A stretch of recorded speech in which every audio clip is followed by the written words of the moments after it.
Hey, this is Robin Wouters from Tech.eu. I'm here with Jurgen Ingels, the founder of a company called Clear2Pay. A Belgian company was recently acquired for close to $500 million, right? Yeah, more or less. More or less.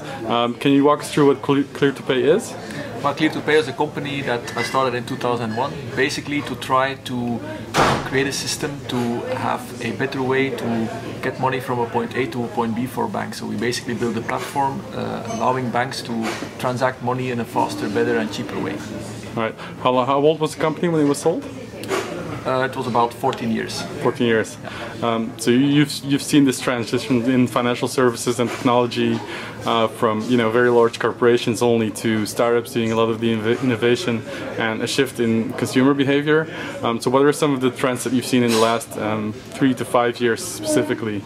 Well, one of the trends that definitely you can see is that everything on the payment side has really changed. So the silos within a bank has been broken down in a way by building a platform, which we've done with Clear2Pay, an open payments platform.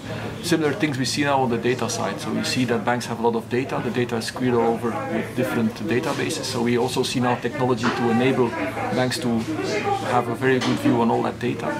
The next step will be to real-time get to that data through APIs and then build applications that banks can actually sell or give to their customers, and also third parties can build their own app through the API connected to the backend of the bank. So real-time, I think, is going to be very important, combined with apps that bring convenience, so that a bank is not going to go to Google or Facebook, but that's going to remain with the bank because of the services the app bring to them. Right.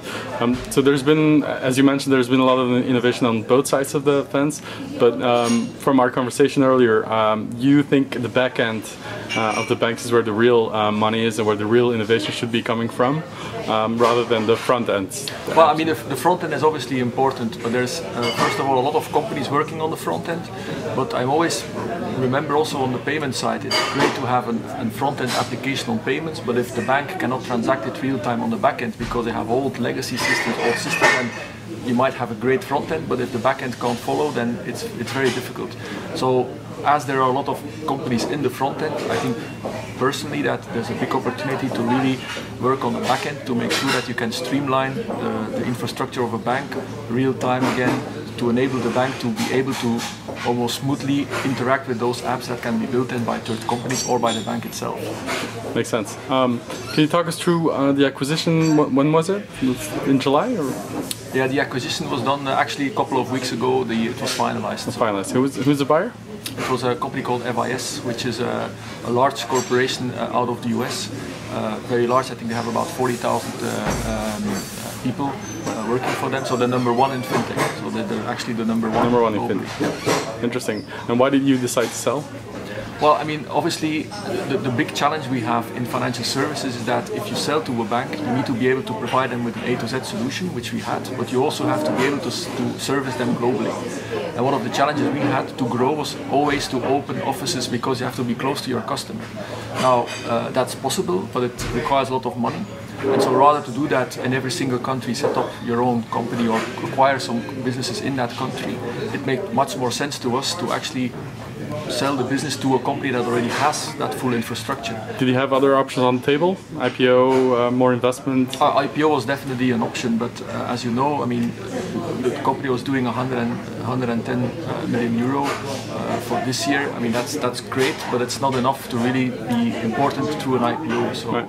So we could have done an IPO, but probably we were a bit too small still to do an IPO. What are your personal plans after the acquisition now that it's closed? Well, I promised my wife that I will take some rest, so I'm obviously going to honor that. But no, I think I definitely would like to stay involved, so I'm going to stay within Clear2Pay till the end of this year, mainly to just make sure that the transition goes smoothly. And again, I mean, I've decided not to remain with Clear2Pay. My personal opinion is that if you sell your toys, then you have to have the other guy who bought your toys, let him play with them. So again, I mean, I still believe Clear2Pay is a great company, but I'm definitely going to be involved in financial services. Not sure yet what I'm going to do. I have a couple of options, but we'll see. Final question. There's a lot of talk in not just Belgium, but all of Europe. Whenever a company gets sold to a US company, there's always the debate, shouldn't the company have stayed or been acquired by a European player rather than sell to an American company again? What's your take on that? But I think it's positive in a way for two reasons. There's a lot of people now who got actually money, shareholders and funds that invested in Clear2Pay. So they are going to reuse that money. I mean, the founders, also myself, okay, you get some money, but I'm not going to sit on it. I mean, I'm going to invest it in other technology companies, so that's good for the region, that's here. So it creates other companies, other startups and so on. So that's definitely an advantage. I think the second point is that if you look into FIS, I'm pretty sure that they're not going to just cut out the people here. I mean, there's a lot of knowledge in Belgium on financial services, on financial building of technology around financial services. So I hope, and I think that's what they're going to do, that they will expand further with R&D people here in Belgium, so that they can create this R&D hub and this expansion hub out of Europe for FIS. Perfect. Jurgen, thank you very much for your time and best of luck. You're welcome.